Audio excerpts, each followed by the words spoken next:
চুয়াডাঙ্গা পৌর শহরের পলাশপাড়ায় ছেলের ধারালো অস্ত্রের আঘাতে পিতার মৃত্যু হয়েছে। শনিবার সন্ধ্যায় নিজ বাড়িতে এ ঘটনা ঘটে।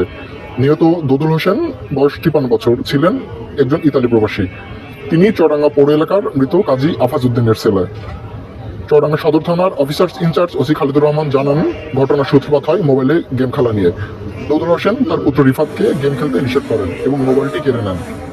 এতে ক্ষিপ্ত হয়ে রিফাত তার পিতাকে নামাজরত অবস্থায় পিছন থেকে ধারালো ছুরি দিয়ে আঘাত করেন।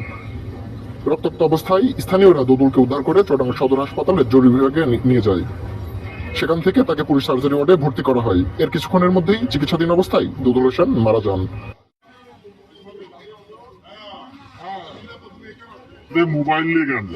মোবাইলটা কেড়ে নিয়েছে, নেওয়ার কারণে সে নামাজ পড়ছিল মাগরিবের, এই সময় ছেলে পেশপন্থী ভুজালি এবং দাদি কোপাইছে। ঘটনাস্থলে মারা গিয়েছে।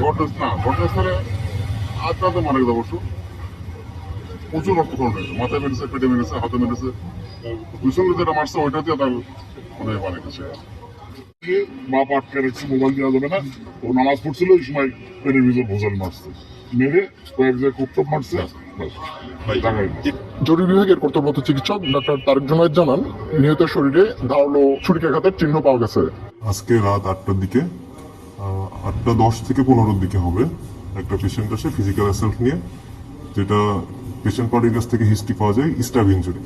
এবং আমরা দেখি যেটা ইনসাইজড উন্ড ছিল, মাল্টিপল উন্ড ছিল, পিছনের দিকে একটা উন্ড ছিল যেটা ডিপ, এবং মোস্ট প্রবাবলি এখানে ইন্টারনাল ইনজুরি হওয়ার সম্ভাবনা ছিল।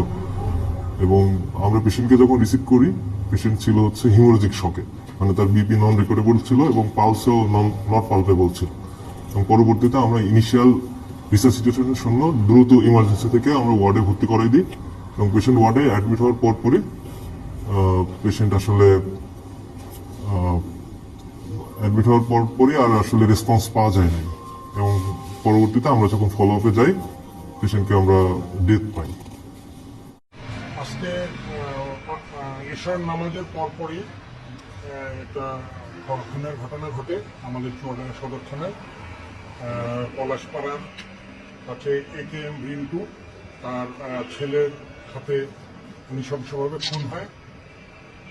ছেলেটা, তার বাবা রিন্টু যিনি খুন হন, উনি তার ছেলেকে মোবাইল আসক্তি থেকে করার জন্য তাকে নিষেধ করে, কিন্তু ছেলেটা কেজি হয়ে তার বাবাকে ছুরিয়াঘাত করে। পরে তাকে মুমূর্ষু অবস্থায় চুয়াডাঙ্গা সদর হাসপাতালে আনা হয়। সেখানে কর্তব্যরত চিকিৎসক তাকে মৃত ঘোষণা করে। আটক শিশু রিফাত আমাদের হেফাজতে আছে। তদন্ত চলছে, বাকিটা আসবে।